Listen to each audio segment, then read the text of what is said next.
Hello, my name is Elf. I graduated from Mahidol University International College.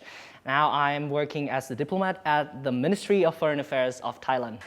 Ooh, fancy, very fancy. We're gonna get to that. All right. Yeah, but then first of all, I think what's really remarkable, and people already heard it from you speaking just now, is that your English now is really good. Thank you. It's unbelievable that you had never studied in any international school before. I went to Mahidol University International College, but before that, I've always been to Thai schools. But luckily, the Thai schools that I went to had foreign teachers. All right, so you get to at least communicate and talk with foreigners. Yes. I see. So, but then for some people studying, maybe some people are studying in the English program or they have met foreign teachers, but they weren't able to communicate this fluently. What's the turning point for you when, becoming this fluent? I think it's my passion in learning languages.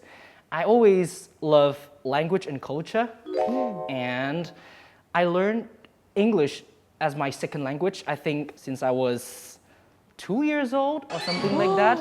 Yeah, because I watched Disney cartoons in English, and I think I didn't understand most of them, but at least English language slipped into my ways of living, something like that.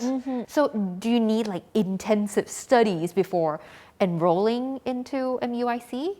Or you feel like, oh, it was natural, I already know how to use English before entering MUIC? I think I had like basic English skills. Basic communication. Yeah, before I got into the MUIC. But when I was going to apply for MUIC, I had to study academic English. Oh yes, it's different. For the IELTS.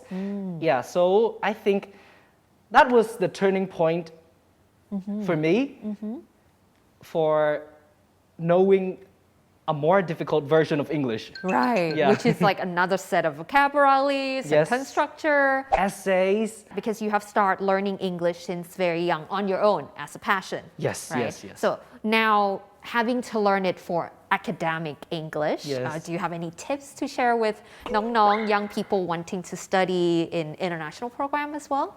Yeah, so mostly academic English is based on writing skills. So you have to read a lot. You have to read good writings. So you learn how to structure the sentence correctly. While you read, you learn how to write.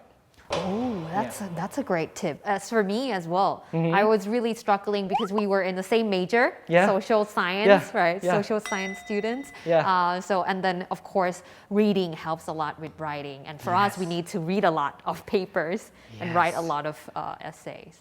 It wasn't easy opening dictionary, like after reading few sentences, and you have to go to the dictionary and again and again and again. But don't forget to write it down. Writing helps you memorize as well. For sure. What I think for those of people who are like really struggling, I think we all went through it as well. We all went through it where we like open up every word on the paper and writing scribbles on the paper. But then eventually it would get easier.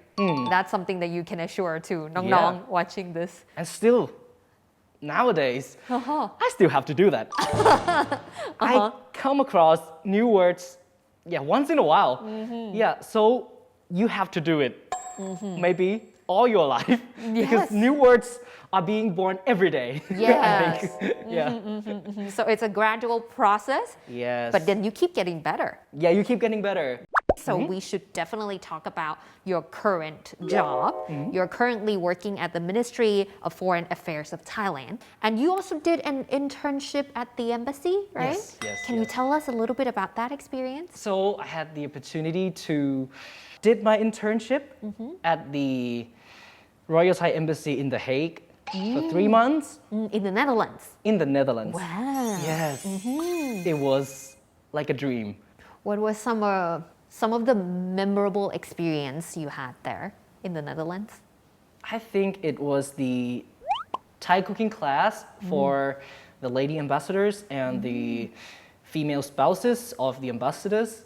So that was a very, very memorable experience for me because I got to share with foreigners, especially a very, very important persons. Absolutely. So Yeah, like a cooking instructor. Yes, Oh. I wasn't the instructor, but I was the assistant. Now, seeing from the way that you talk and also the work that you have done at the embassy, the Ministry of Foreign Affairs of Thailand, the English, the forms of English that you use, we just talk about conversational English, academic English, but the English that you are using now, it must be very formal, very diplomatic, am I right?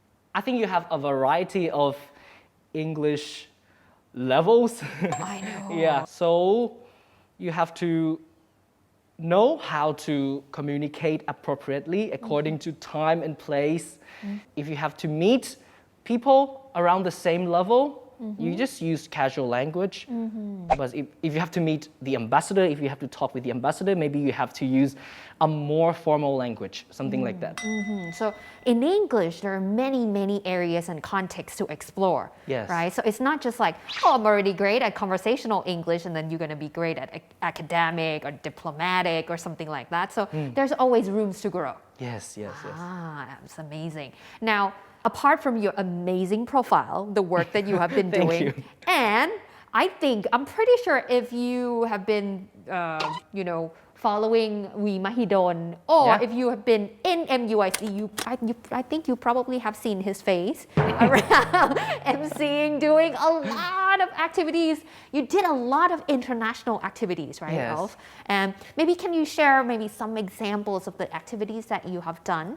So when I was studying at Mahidol University, I was also the Mahidol University International Relations Ambassador. And I had so many opportunities to attend international conferences. One of them was Youth Regional Affairs Dialogue in Singapore. I had to present the scenery of Asia in 2050, both as a utopia and dystopia. I was presenting the introduction and the conclusion part. And after my presentation, a friend in my group came to me crying. Yes, she said that I delivered such a good speech that she cried. And I felt like, I felt great that the message I wanted to convey was delivered to the audience, at least to my friend. Yeah. That's really, really nice. So that's like the perks of doing a lot of activities. When you try something really, really hard and you succeed at it, you feel like, Last but not least, can you leave any advice or final thoughts for our young audience watching this and looking up to you? I'm still not perfect. And even today, I might say something wrong as well. I still have to learn and improve every day. So it's not something that you finished. Exactly. It's something that you have to keep learning. For sure. You have made it clear today that it was possible for them to get better and better. Yeah. But learning is never about destination. Yes. It's always an ongoing process. Yes.